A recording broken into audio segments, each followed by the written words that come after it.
What's splashin'? Welcome to season 5 of Siren Sundays with me, your host, Lashanti the Siren.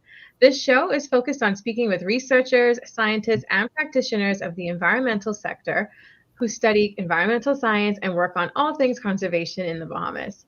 You are now tuning into our conservation conversation with today's guest, Dr. Ancilleno Davis, who is the Senior Science Officer at the Bahamas National Trust, as well as the Policy Analyst. Welcome.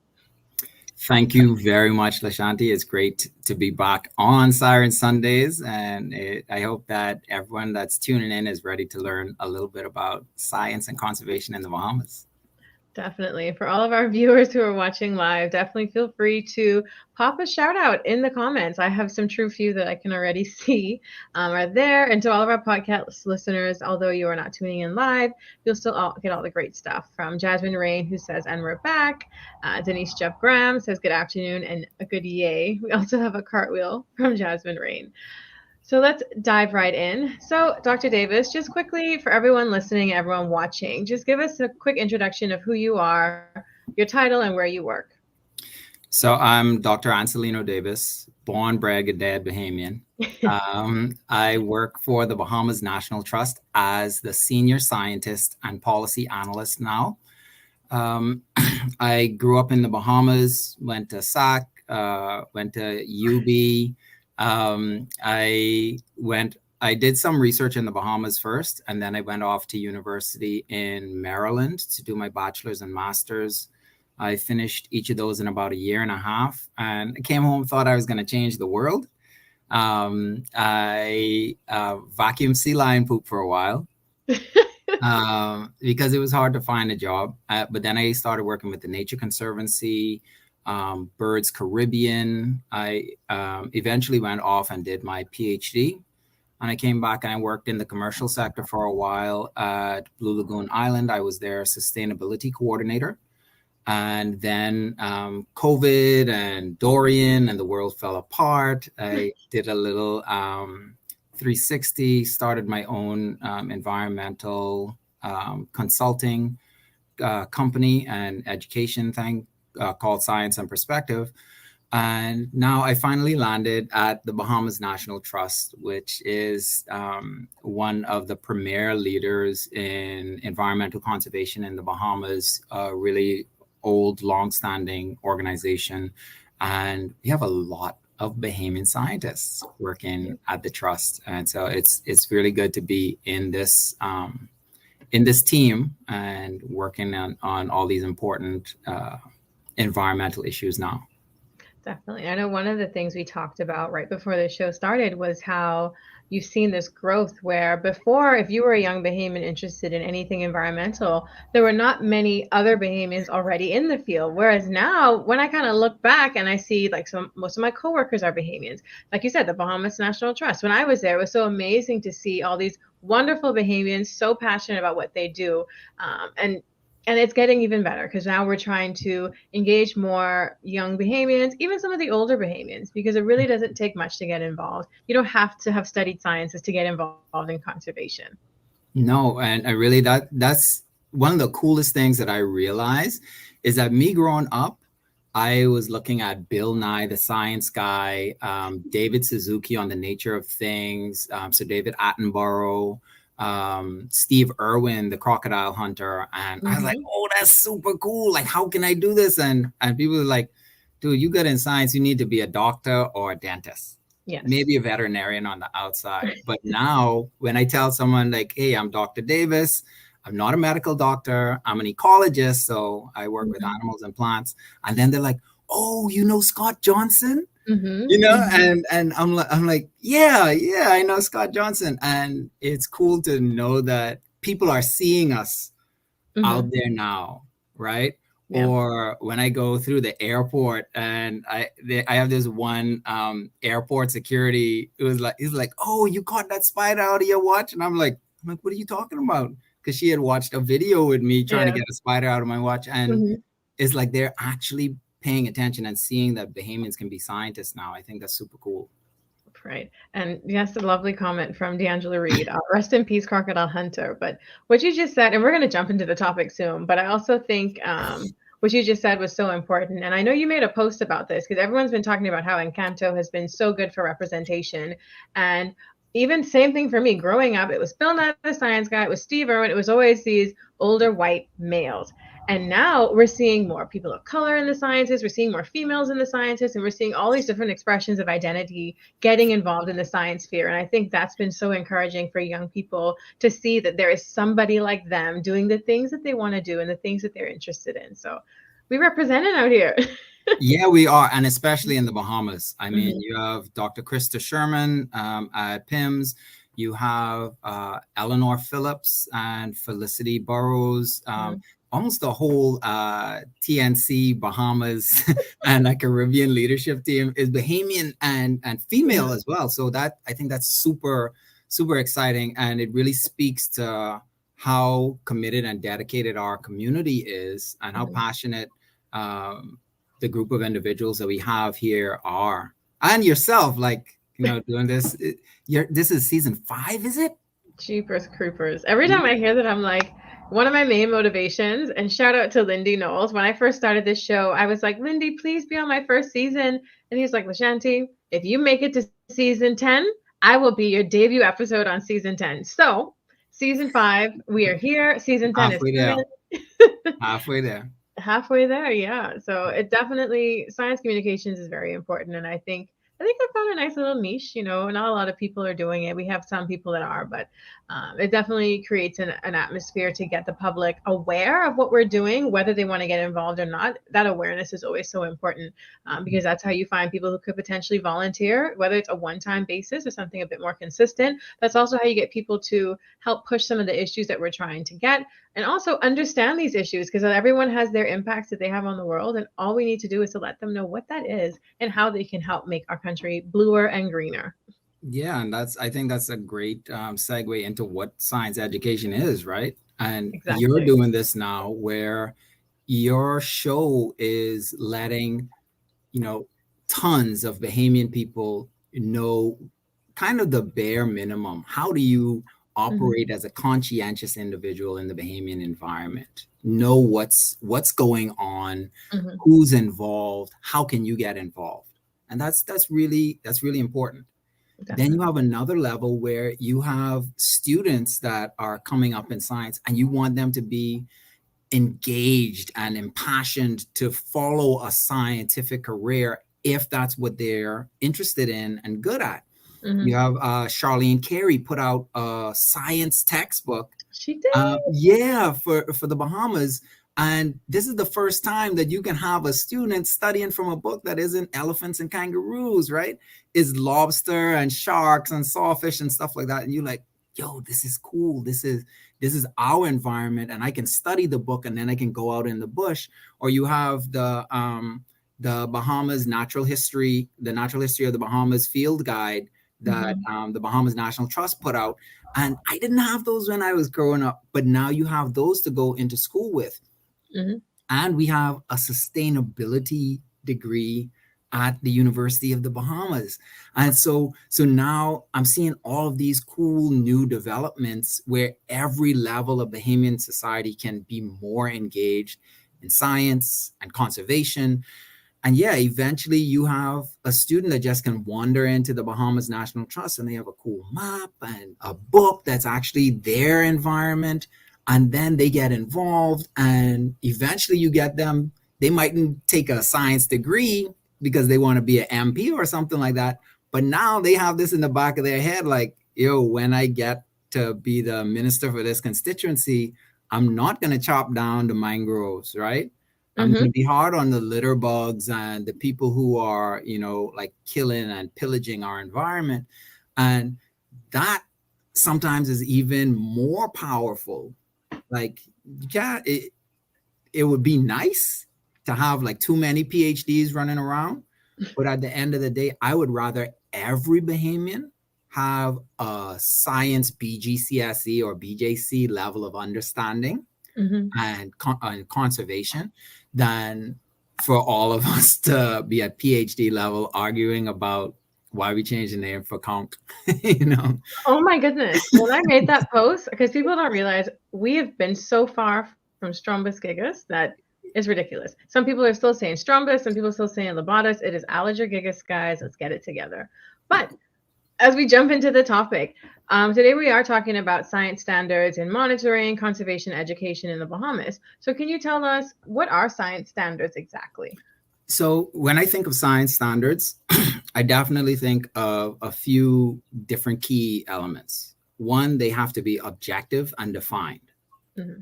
So saying that queen conch is queen conch, for example, right?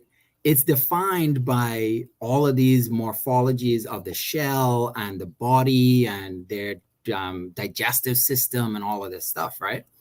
That is objective. Anyone that looks at this conch can measure these dimensions and stuff like that.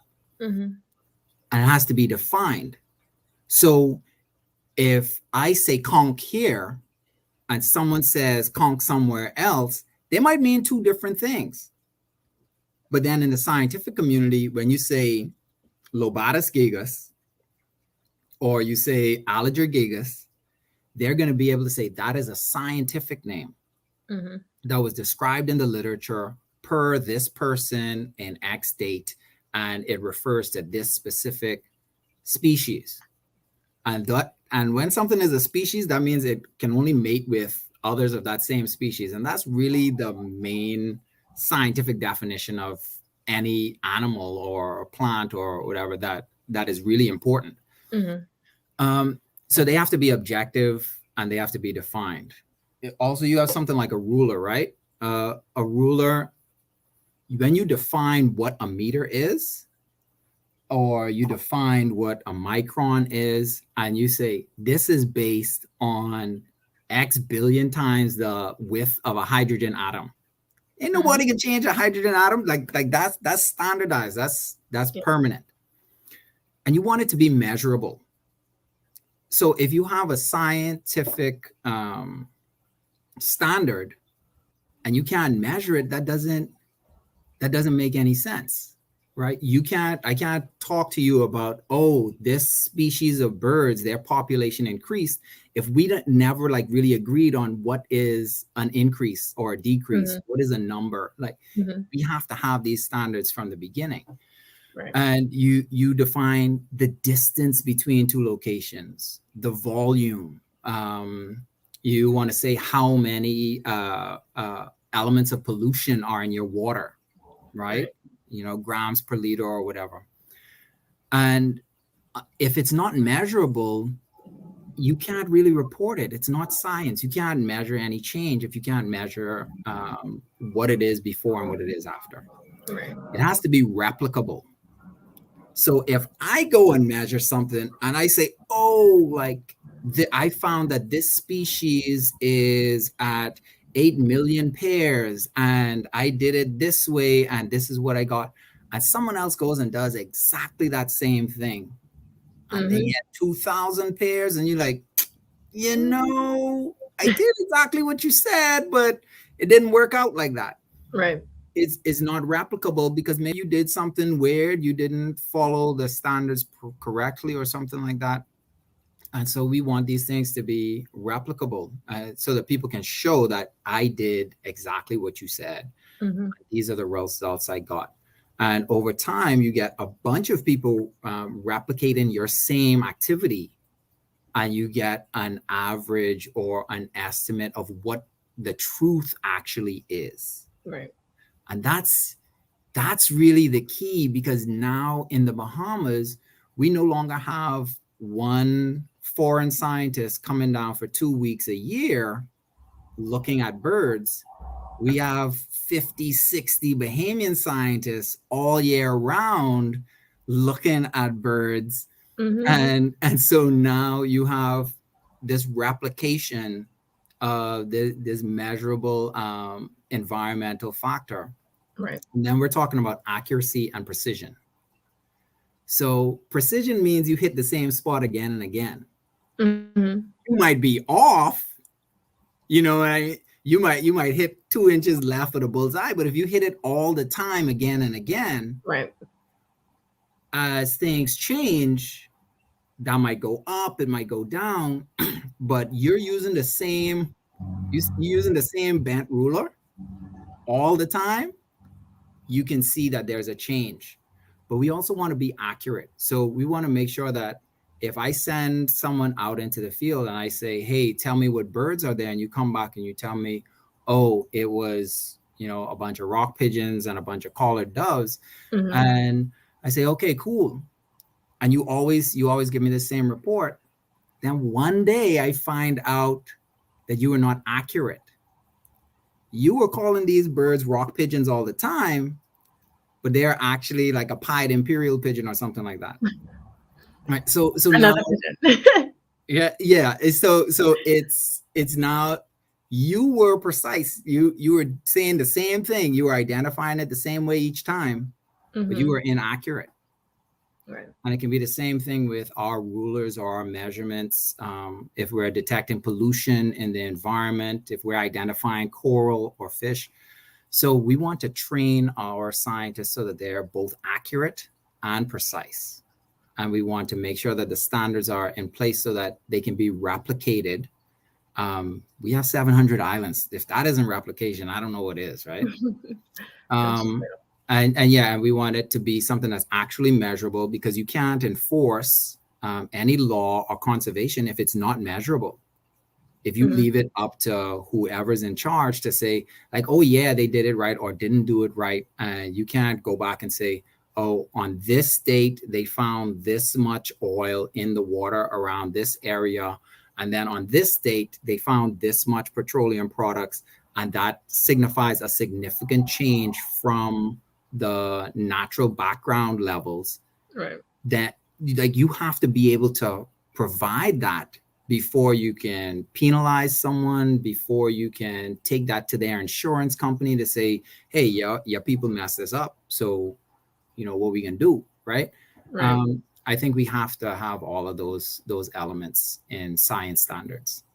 Right. And so when we talk about science standards and conservation, I know you started to touch on it when you were like, if someone goes to an area and they say they see 10 rock pigeons, but it's actually pied imperial, another pigeon, that can really alter monitoring. But when we look at conservation, obviously we look at things that we are trying to keep around. So like commercially important fish species or species that are important to the ecology of an area.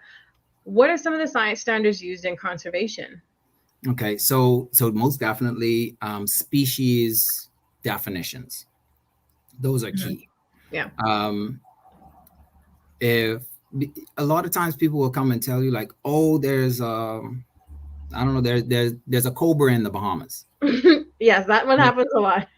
And so if the person that's reporting to you does not have these proper definitions or this understanding of the environment, then really that invalidates some of the reporting. In conservation, the key elements that I think beyond those that I already discussed for science standards in general, you need to have standards that are feasible and that are valid for a conservation purpose. So as scientists, I want to know everything. I just been digging inside a termite nest the other day because I wanted to see like what their internal chambers look like and stuff like that. Don't do this. Don't do this at home, people. Okay, yeah. I'm not Please don't go digging up in no termite mound. Dr. Davis is a scientist. Yeah.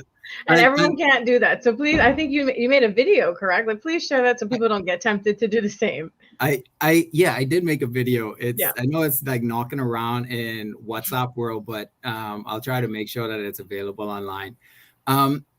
But that again is not feasible for any and everyone to go poking around inside a termite mound. Exactly. It doesn't really have a valid conservation purpose, what I was doing. Right? When we're talking about feasibility, conservation, especially in the Bahamas, we have very little conservation resources compared to the area that we need to protect. So I wouldn't feel good about wasting $8 million to find out, if birds in the Bahamian bush like the taste of this type of bird food versus that type of bird food. That's not a conservation purpose. Right. Also in terms of feasibility, can we get out and actually survey enough birds to make that a valid research project? Mm-hmm. Some things are becoming more feasible. So you can now use satellite imagery for the Bahamas, or you can use remote sensed imagery. Mm-hmm. There are people that you can pay hundreds of thousands of dollars to fly planes over your area and take like really cool, hyper detailed images and snapshots. But you could also use that, $800,000 to pay a Bahamian to actually like be in the forest and do the conservation work With for drones, 5 to 10 years. Mm-hmm. Right. And so you're thinking, what is this balance of feasibility? And what is, how much can you get done for how much bang can you get for your buck? And a lot of technology is making things more feasible for monitoring and conservation.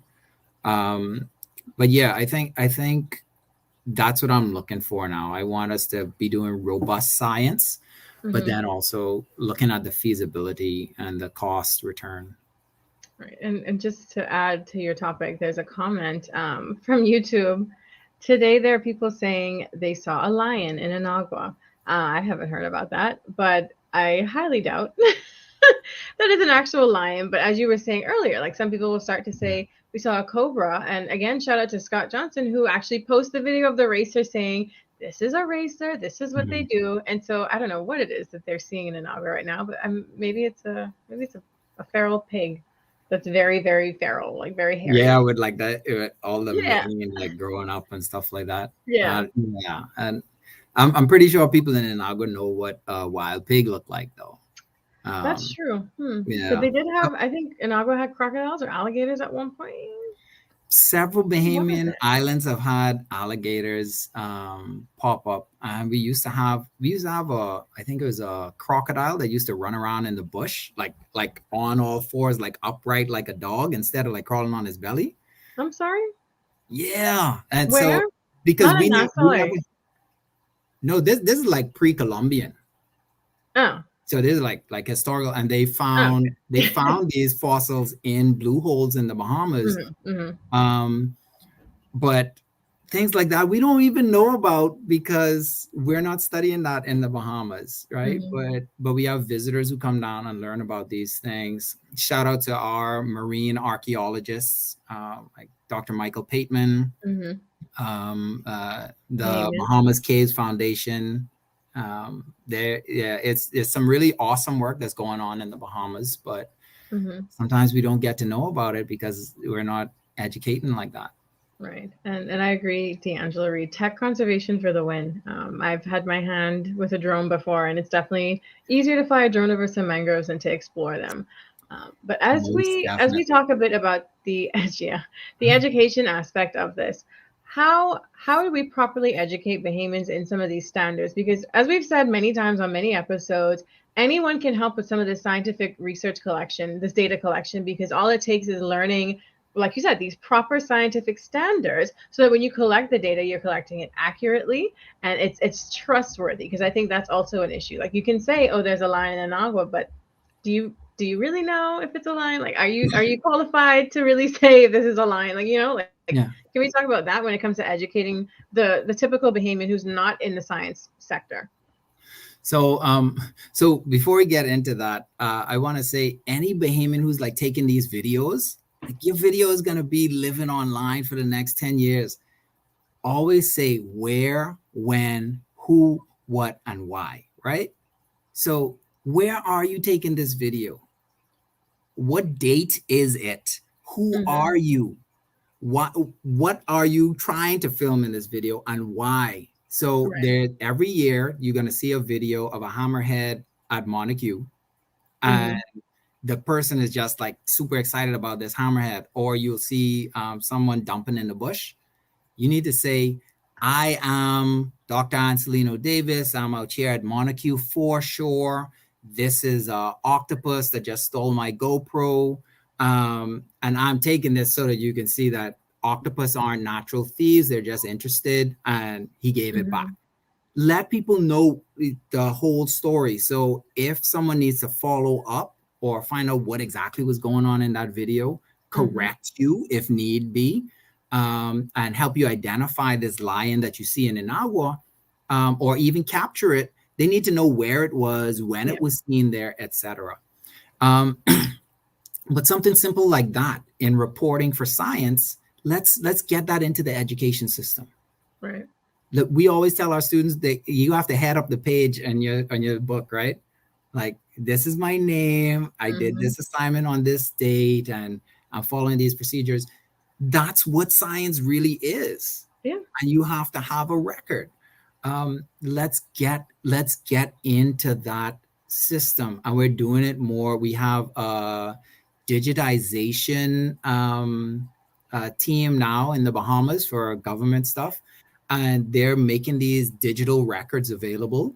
That is really epic for our little country. Yes, To because make our sure, maps, yeah, like lands and surveys alone. And shout out to anybody in Facebook, YouTube land listening live, any of the podcast people listening later. If you have expertise in digitizing maps, please go and help lands and surveys, because every time I've had to go for a map of any island, anytime, I have to get a physical copy of a physical map that is stored somewhere. Sometimes it's misplaced, of these things. And I think that's so dangerous, because what if, God forbid, there's a flood, the building catch on fire? We'll lose these maps, you know? So anyway, shout out to anyone who can digitize maps. Yeah, and there's so many things like replication, redundancies of your records, things like that. So record keeping, digital records, that's a huge thing in science now. Big data. But yeah, for science and conservation education in the Bahamas, definitely thinking at multiple levels. Like I said, you can talk to primary school students. Oh, send a shout out to Michaela. She's going off to university now, but she's one of the inspirations for Science and Perspective when I started that, because I was actually at the Bahamas National Trust volunteering, given a bird tour, and she was just a baby then. I could barely understand her, but she's knee high pointing in the bush at a bird, and none of us could see this bird until we got down to her level. And like being able to recognize at that time that, it's a lot of perspective in everything that we do. At the Bahamas National Trust, we have lots of experts that are really keyed into the environmental issues. We now have, there's a cartoon now that BNT puts out that you can watch this. Yeah, Zuma. Yes. You can watch her go and explore the Bahamian environment, and that's super cool. But that perspective taking, understanding that different people come from different environments, different islands, they see things differently. I think that's really cool. But being able to share that through conservation for primary school kids, and then for high school kids, for college level students who are trying to get a job and they're thinking more on that level, for the ministers of parliament who they want to do good by their community and they also want to get voted in again next year, and they don't. Yeah. So it's all kinds of things that we have to take into account. But science really, it doesn't need to have a bunch of like emotions or conflict or politics behind it, for me at least. Although I sometimes say a lot of things tongue in cheek or like sideways, but I think it can be really fun, and you can get people excited about it all the time. And there's always something cool around you. Just walk like 5 feet and you can find some science issue to talk about. That's true.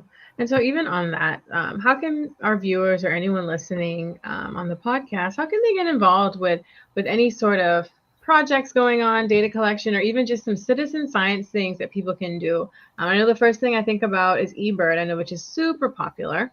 So can you tell us some of the opportunities that viewers may be able to get involved with? So most definitely, I'm at the Bahamas National Trust. So reach out to the Bahamas National Trust, right?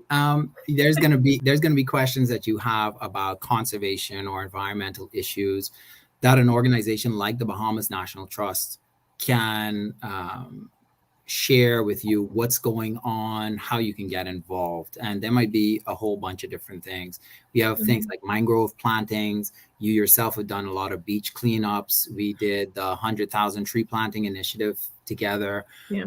There are a lot of cool things going on around the Bahamas by many different organizations. The Bahamas National Trust is involved in a lot, but you can join Beings. It's Beings on Facebook, and there's almost every environmental conservation organization is included in there. So you post a question in there, oh, like, how can I do something cool for the environment? They're going to definitely hook you up.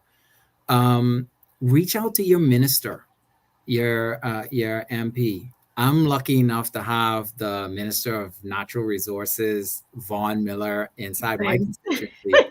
I like to think he's also lucky enough to have me in his constituency. Same.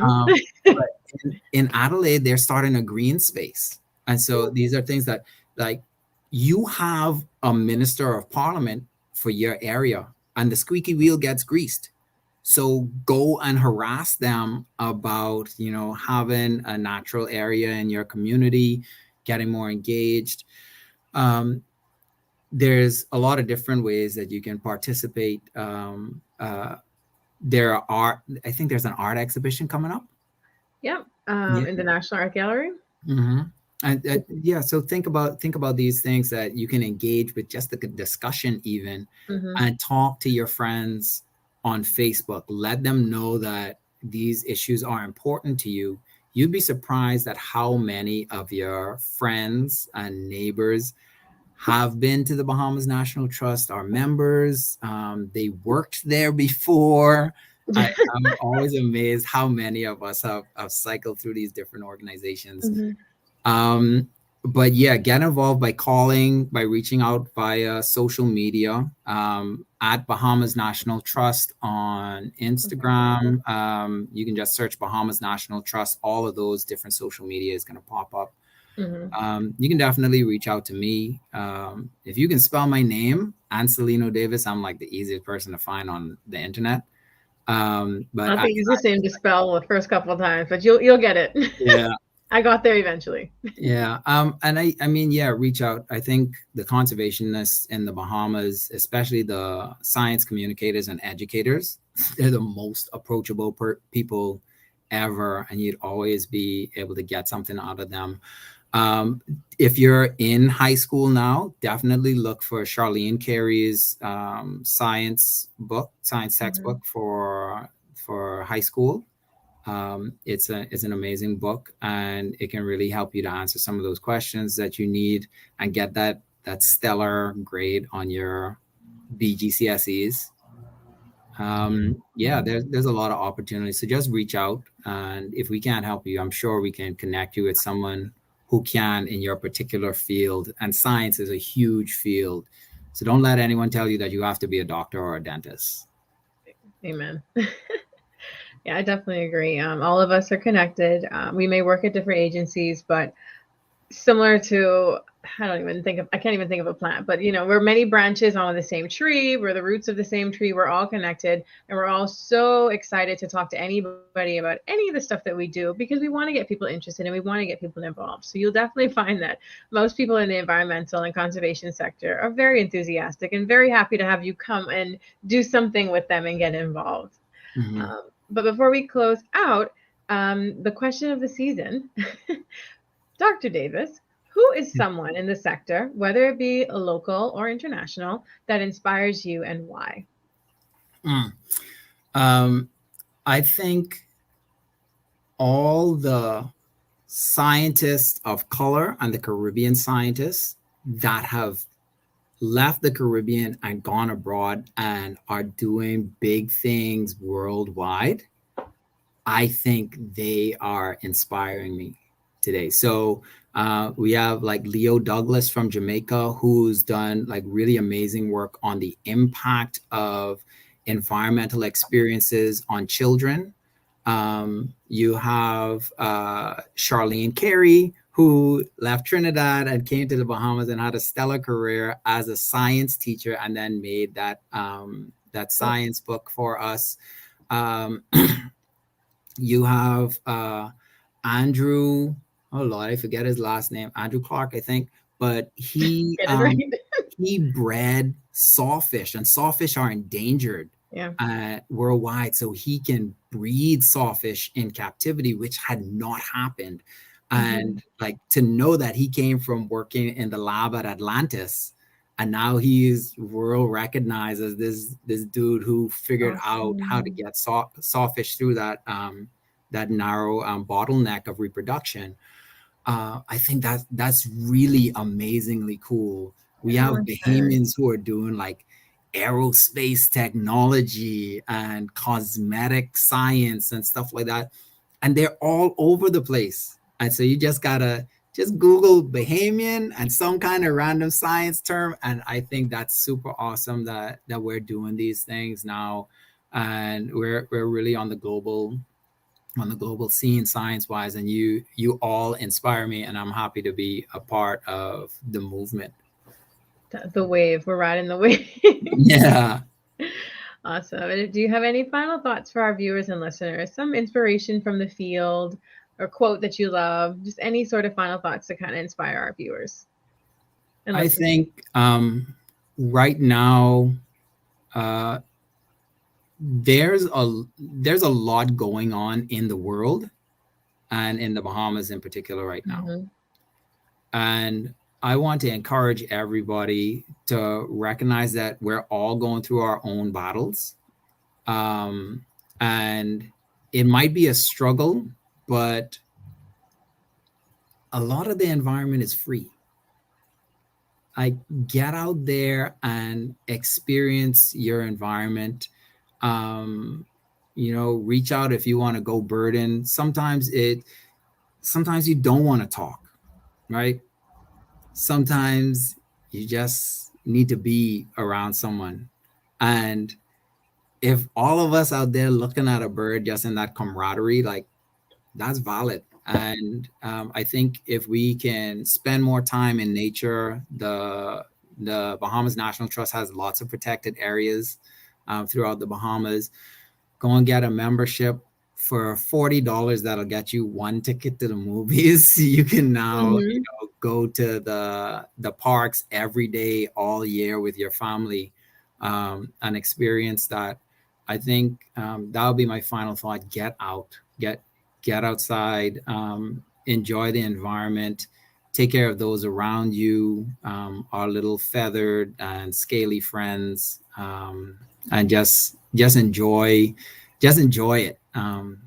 Just find that peace within yourself, and I hope to see all of y'all at the end of this year. Get out and breathe. Definitely. And I totally agree.